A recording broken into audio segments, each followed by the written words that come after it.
Paz do Senhor, amados. Passei por aqui hoje para a gente meditar um pouquinho a respeito, da palavra do Senhor.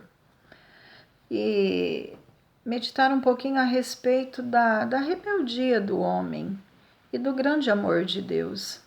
A Bíblia nos relata que Deus amou o mundo de tal maneira, E a gente não vai encontrar na face da terra ou em qualquer parte do universo um teólogo ou alguém que nos defina o tamanho desse grande amor de Deus, nem a sua altura, profundidade, largura, comprimento, ninguém vai conseguir definir, o tamanho do amor de Deus para conosco, mas o fato é que ele amou o mundo de tal maneira que deu o seu Filho unigênito para que todo aquele que nele crê não pereça, mas tenha a vida eterna.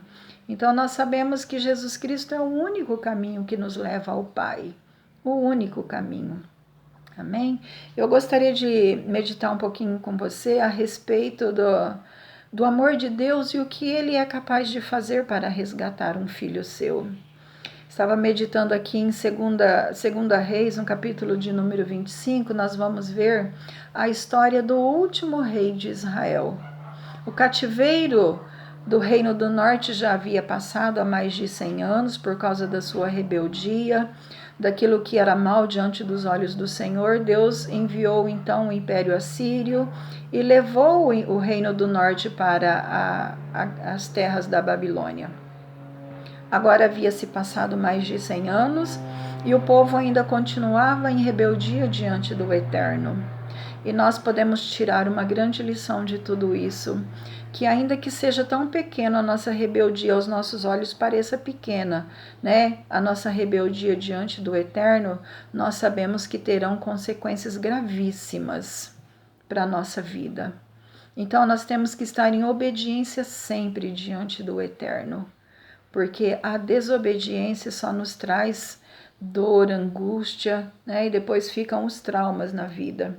E aqui nós vamos ver que Jerusalém, toda Judá, estava andando nos caminhos errados e Deus sempre levantando seus profetas para advertir o povo a obedecê-lo, mas eles não quiseram. O rei Zedequias, o profeta Jeremias ia ter com ele, falava com ele, mas ele não deu ouvidos ao rei. O rei Zedequias não deu ouvidos ao profeta de Deus. E aí então a Bíblia nos relata que nesse capítulo 25 de 2 Reis que Deus envia o exército da grande Babilônia. O exército de Nabucodonosor, ele vem e ele ergue as suas trincheiras do lado de trás, do lado de fora dos muros de Jerusalém, no intuito de entrar naquela cidade. Mas os judeus ali, o povo de Jerusalém, eles resistiram. A Bíblia diz que resistiram por 1 ano e meio. E nesse 1 ano e meio, o exército de Nabucodonosor estava ali sitiando a cidade de Jerusalém. E por causa disso, a Bíblia vai nos narrar aqui a história de que houve uma extrema fome dentro dos muros. Porque a população, os habitantes de Jerusalém não podiam sair de dentro dos muros. E também o mantimento não conseguia entrar dentro dos muros. E houve essa extrema fome que nos é relatado pelo profeta Jeremias. Lamentações de Jeremias, no capítulo de número 4, ele vai nos relatar que as mãos das mulheres outrora compassivas cozeram os seus filhos para deles se alimentarem. Eu não consigo, como mãe, compreender como uma mãe consegue cozinhar um filho, as carnes do filho, para se alimentar daquilo. Não tem como pensar nisso, Não tem como imaginar, é inimaginável. Mas a Bíblia nos relata que foi isso realmente, justamente desta maneira que aconteceu. As mulheres cozeram os seus filhos para deles se alimentarem. Tamanha era a fome dentro dos muros de Jerusalém. E mesmo assim Zedequias ele não se rendeu ao Senhor. Então agora nós vamos ver que Nabucodonosor consegue, depois de 1 ano e meio, entrar dentro dos muros de Jerusalém. E a Bíblia vai nos dizer que ele saqueou tudo que ele pôde para levar para a grande Babilônia. Ele queimou, né, os muros de Jerusalém a fogo, as portas de Jerusalém, ele incendiou o templo do Senhor, ele destruiu tudo e ele levou os nobres, né, cativos para a grande Babilônia. E ele levou também o rei Zedequias, mas antes que ele levasse o rei Zedequias, ele primeiro ele matou diante dos seus olhos todos os seus filhos e depois vazou-lhe os olhos, prendeu ele em cadeias de bronze e levou para a grande Babilônia, onde conservou ele no cárcere até o último dia da sua vida.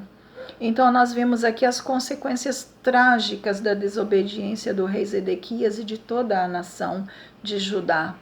Agora o povo de Israel estava cativo na grande Babilônia, uma cidade que se gabava de ser intransponível às suas muralhas. As muralhas de Jerusalém era um duplo fosso de muralhas. Diz que a muralha principal possuía 90 metros de altura.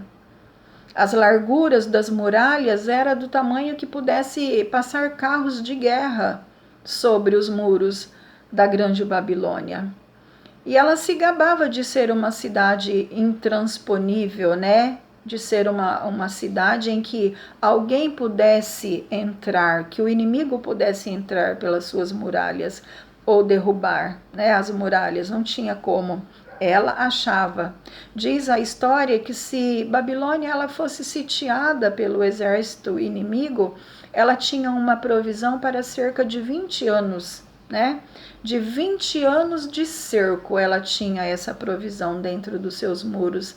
Então era uma cidade orgulhosa. E agora o povo de Judá estava cativo lá.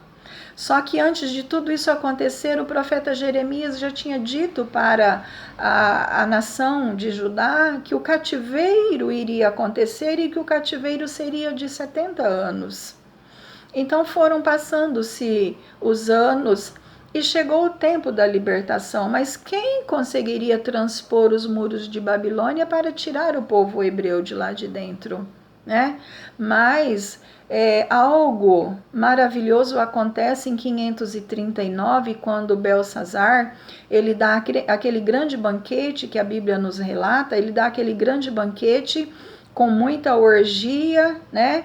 E ali, naquela noite, a Bíblia nos conta essa história, que o Império Babilônico cai por terra. E há comprovações históricas que relatam esse fato. A arqueologia achou um cilindro chamado cilindro de Ciro, e esse cilindro de Ciro hoje ele se encontra no Museu Britânico de Londres. E nessas linhas do cilindro de Ciro, Ciro narra toda a história da queda da grande Babilônia. E ele diz ali nas linhas 13 e 14 de como ele secou o leito do rio e como o seu exército entrou pelo leito seco do rio e invadiu e tomou a grande Babilônia, e foi o fim do Império Babilônio. Então foi o fim desse império para que o povo de Judá saísse de lá, dessa grande cidade. Então Deus ele permite que Ciro faça tudo isso, né? E temos comprovações históricas desse relato. Como seria maravilhoso se nós pudéssemos olhar para esse cilindro e analisar tão grande é o amor de Deus para com o seu povo, né? Que mesmo que diante da rebeldia, o Senhor vai trabalhando nos corações e buscando para perto dele aquele que lhe é querido. Deus fez isso para com a nação de Judá, com a cidade de Jerusalém.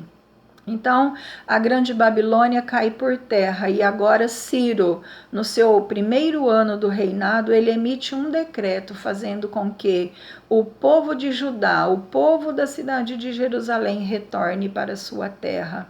E aí nos vem à memória aquele versículo que o profeta Isaías nos diz lá em 43, 13: agindo eu, quem impedirá? Né? Quando Deus ele age, ninguém pode impedir. Não tem império na face da terra, não teve, não tem, nunca terá, que será capaz de barrar ou brecar o agir de Deus na vida dos seus filhos. Quando Deus ama, Ele move céus e terra, mas Ele realiza suas promessas na vida daquele que lhe é querido.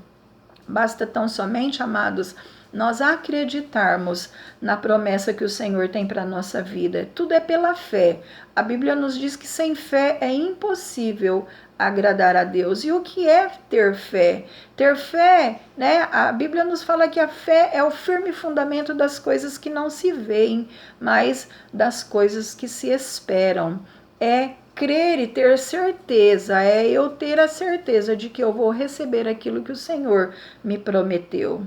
Deus é tão tremendo, Deus é tão maravilhoso, que Ele cuida de cada um de nós, assim como Ele cuidou da nação de Judá. Assim como Ele cuidou e cuida e sempre cuidará da cidade de Jerusalém, assim Ele cuida de cada um de nós. Que Deus possa abençoar grandemente a sua vida. Amém?